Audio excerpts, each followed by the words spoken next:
I was raised in the little town of Yazoo City, Mississippi.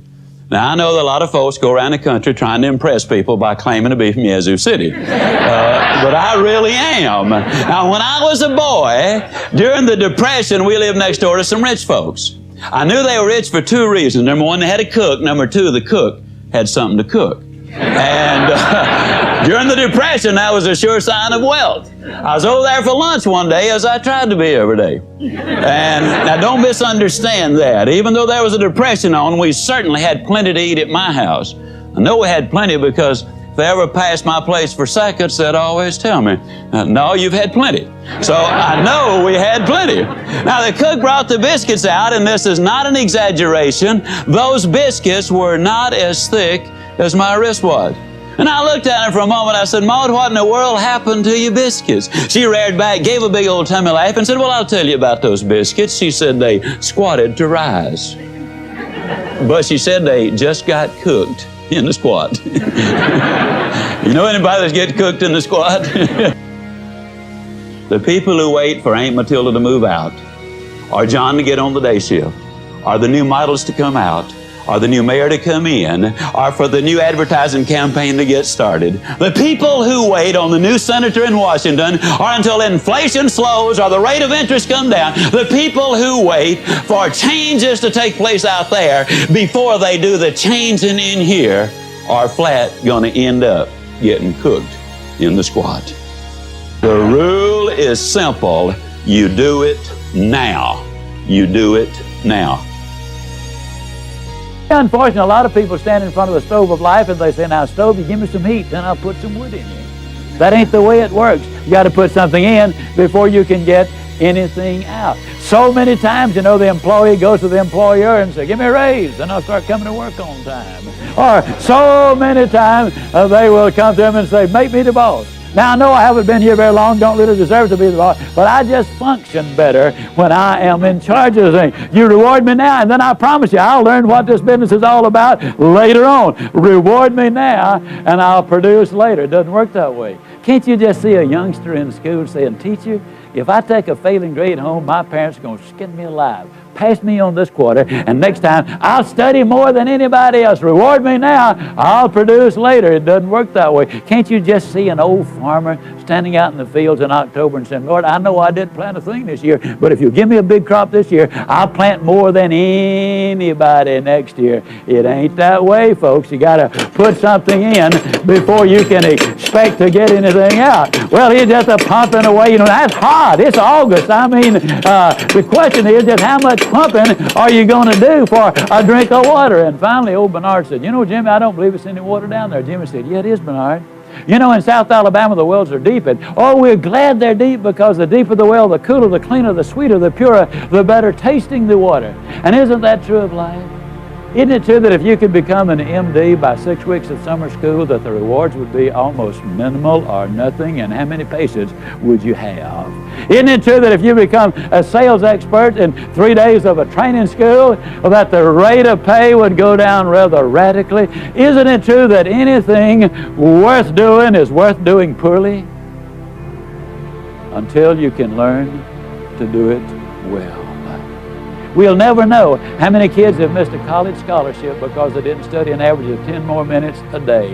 We will never know how we come so close to promotion, but we grew discouraged and quit too soon. We'll never know how much more success we would have had we just had a little more pumping in there, and pump and pump and pump and pump. Well, finally, old Bernard just got disgusted. He threw up his hand. He said, Jimmy, there's just no water down there. Jimmy said, don't stop, Bernard. Don't stop. If you stop, the water's going to go all the way back down, and then you're going to have to start all over.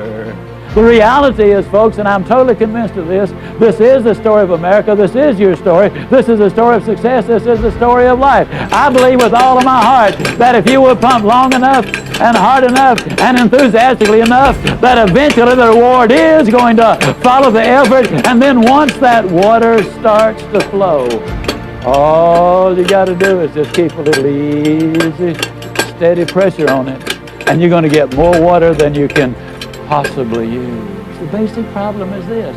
so many times people get involved in something, and they'll say, well, I'll give it a try, and if it works out, that'll be good, and if it doesn't work out, I mean, hey, I ain't gonna kill myself. You know what I mean, fella? Well, I gotta tell you something, folks. You're gonna pump forever like that before anything happens. When you get into something, grab that sucker and get with it. And then once the water starts to flow, then, ladies and gentlemen, that's what Strategies for Success is all about. When you're asleep, ladies and gentlemen, you need your dreams.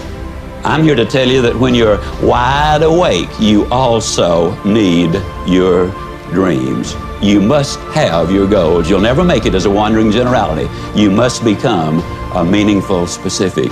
If you're going to work tomorrow because that's what you did yesterday, you're not going to be as good tomorrow as you were yesterday, because now you're 2 days older and no closer to the goal which you do not have. You can't make it as a wandering generality. I want to talk a little bit about goals on the line of how do you lose 37 pounds and write a book. I'm just going to kind of give you that as an example. For 24 years of my adult life, by choice, I weighed well over 200 pounds.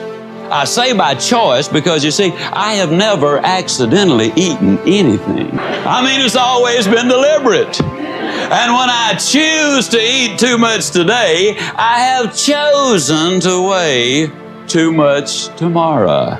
You can choose to set goals and realize your potential, or you can choose not to set them. Now, if you choose not to set them, you got to understand that the consequences are not going to be good down the road. For 24 years, I was going to lose that weight. As a matter of fact, in 24 years, I lost several thousand pounds of weight. How many of you already know exactly what I'm talking about? But it wasn't until I wrote it down, put a date on it, listed the obstacles I had to overcome, identified the people, the groups, the organizations I needed to work with, spelled out a plan of action, set that time limit in there, and identified all of the benefits to me. It was only when I did that that the goal became a reality, and I lost the weight.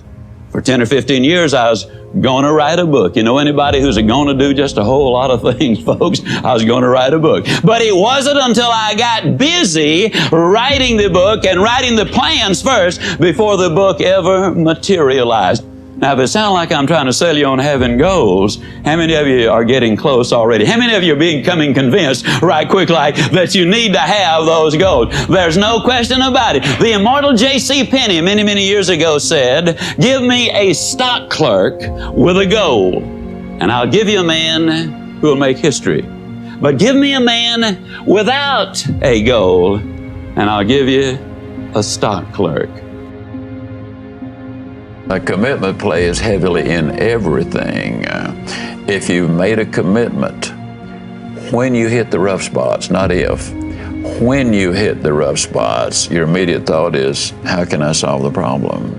If you've not made the commitment when you hit the rough spot, whether it's in marriage or education or career or whatever, your first thought is, man, how can I get out of this deal?